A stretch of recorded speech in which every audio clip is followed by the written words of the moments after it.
Harga jualnya 7,5 juta per kilo. Hendy, warga Kabupaten Banyuasin yang bermukim di Jalan Takwa Mata Merah, kini merasakan berkah dari kebun mini tanaman obat miliknya. Berawal dari senang mengoleksi tanaman obat dari tahun 97 dan juga kekhawatirannya dengan obat kimia, Bapak 52 tahun ini akhirnya memanfaatkan perkarangan rumahnya untuk dijadikan kebun tanaman obat. Setidaknya ada 130 jenis tanaman obat dari dalam maupun luar negeri yang kini dibudidayakannya. Di masa pandemi COVID-19 saat ini, kebun tanaman obatnya sering didatangi oleh pembeli dengan mayoritas mencapai tanaman seperti jahe merah, kencur hitam, kunyit hitam, serai, dan daun sungkai.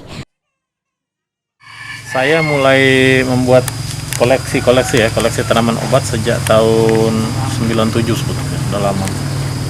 Kemudian berburu mencari, dan alhamdulillah sampai sekarang sudah mempunyai koleksi sekitar 130 jenis tanaman obat, baik dari dalam maupun luar negeri. Ini kita pasarkan apa enggak, Pak?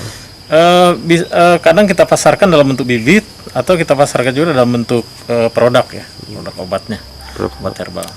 Oke. Untuk sejauh ini Pak, mungkin harga dari berapa sampai berapa yang kita pasarkan, Pak? Kalau untuk jenis tanaman obat biasanya berkisar antara 25.000 sampai 100.000 ya. Kecuali tanaman yang ini spesial, tanaman mahal ini yang kunyit hitam. Kalau obat kita jual 10.000 per kota. Per kota itu ada yang. Untuk harga tanaman obat di tempatnya mulai dari 25.000 hingga 100.000 rupiah untuk tanaman obat biasa, dan kunyit hitam India dihargai 7,5 juta rupiah per kilogramnya.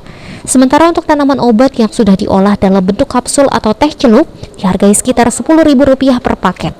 Untuk pemasaran tanaman obat, dirinya lebih cenderung memanfaatkan media sosial dan toko online karena lebih mudah laku untuk dijual. Sandi Pratama, Paul TV.